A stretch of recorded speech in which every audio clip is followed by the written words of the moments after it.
पंजाब के मुख्यमंत्री भगवंत मान आज पूर्व मुख्यमंत्री चरणजीत चन्नी को लेकर एक बड़ा खुलासा करने पहुंचे। चरणजीत चन्नी को दिए गए अल्टीमेटम का समय खत्म होने के बाद पंजाब के मुख्यमंत्री भगवंत मान ने क्रिकेटर जसविंदर सिंह का नाम मीडिया के सामने जनतक कर दिया। इस दौरान उन्होंने प्रेस कॉन्फ्रेंस करके अपने साथ बैठे खिलाड़ियों के बारे में पूरी जानकारी दी। मुख्यमंत्री मान ने कहा कि बीते दिन वो धर्मशाला में IPL का मैच देखने गए थे। इस दौरान जसविंदर ने उनको पूरा मामला बताया। जसविंदर ने मुख्यमंत्री मान को बताया कि पूर्व मुख्यमंत्री चन्नी ने अपने भांजे के जरिए उनसे नौकरी देने के बदले में पैसे मांगे थे। पूर्व मुख्यमंत्री चन्नी ने क्रिकेटर जसविंदर को नौकरी के बदले 2 करोड़ रुपए की मांग की थी।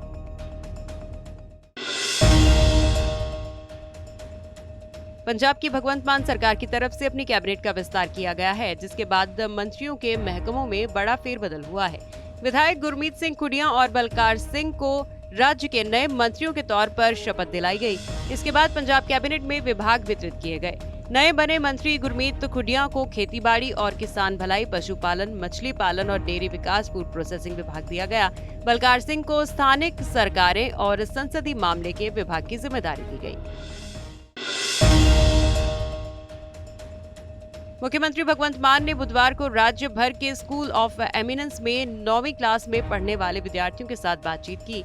उन्होंने उम्मीद जाहिर की कि राज्य सरकार की तरफ से पंजाब भर में स्थापित किए गए स्कूल ऑफ एमिनेंस विद्यार्थियों के भविष्य सुनहरी बनाने के लिए एक अहम भूमिका निभाएंगे। विद्यार्थियों के साथ बातचीत करते मुख्यमंत्री ने कहा कि ये स्कूल एक नया तजर्बा है, जिसका उद्देश्य विद्यार्थियों का सर्वांगीण विकास यकीनी बनाना है।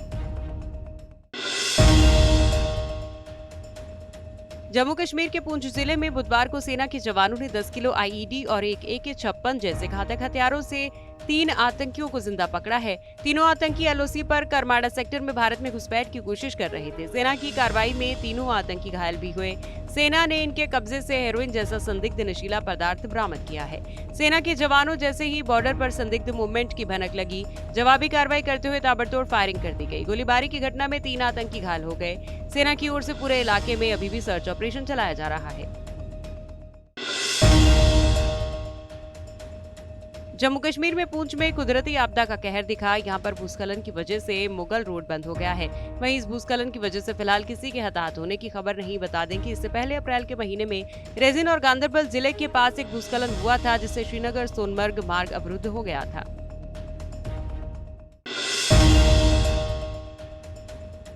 जम्मू कश्मीर में लगातार गैर मुस्लिमों की हत्या के बाद आज सड़कों पर PDP नेताओं और कार्यकर्ताओं ने विरोध प्रदर्शन किया। इस दौरान PDP कार्यकर्ताओं ने लगातार मोदी सरकार और LG प्रशासन पर निशाना साधते हुए उनके खिलाफ नारेबाजी की। बता दें कि बीते दिनों आतंकियों ने उधमपुर में रहने वाले दीपू को गोली मार दी।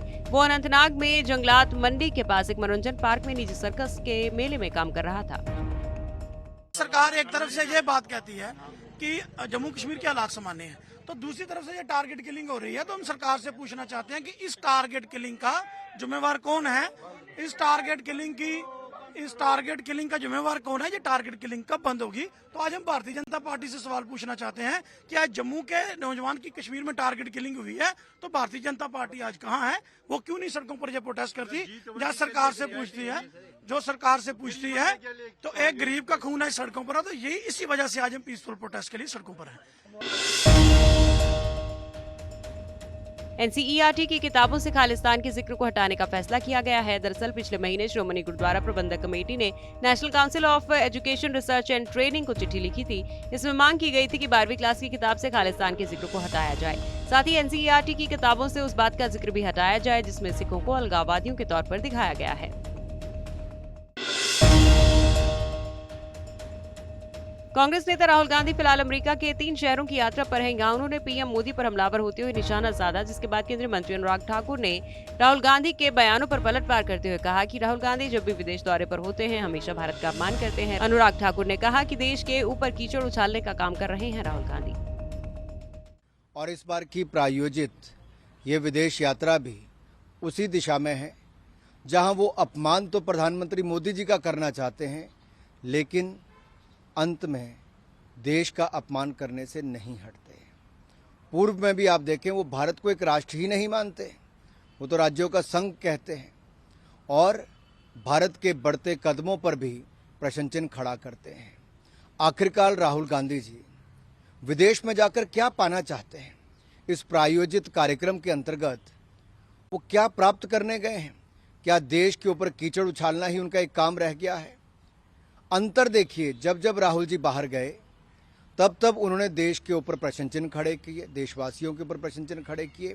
और मैं एक तरह से कहूं, जो साख भारत की आज पूरी दुनिया भर में बढ़ रही है, उसको कहीं ना कहीं गिराने का काम लगातार राहुल गांधी जी करते हैं। बीजेपी सांसद ब्रजभूषण शरण सिंह ने आज एक बार फिर से आंदोलन कर रहे पहलवानों पर निशाना साधते हुए कहा कि अगर एक भी आरोप मेरे खिलाफ साबित हो जाता है तो मैं फांसी पर लटक जाऊंगा।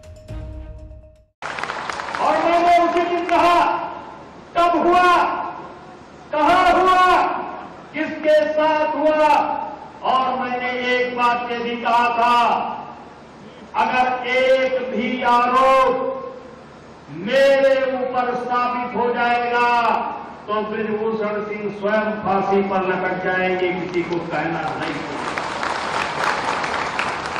आज भी मैं उसी बात पर कायम हूं। 4 महीने हो गए, 4 महीने हो गए, मुझे फांसी चाहते हैं,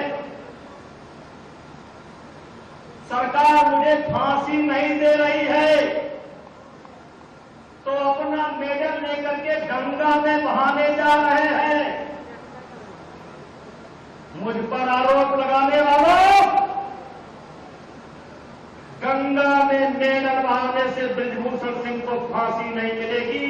अगर तुम्हारे पास कोई सबूत है तो जाकर के पुलिस को दो, न्यायालय को दो, और न्यायालय मुझे फांसी देगा तो मुझे स्वीकार है, मैं उस फांसी पर चढ़ जाऊंगा। ये इमोशनल ड्रामा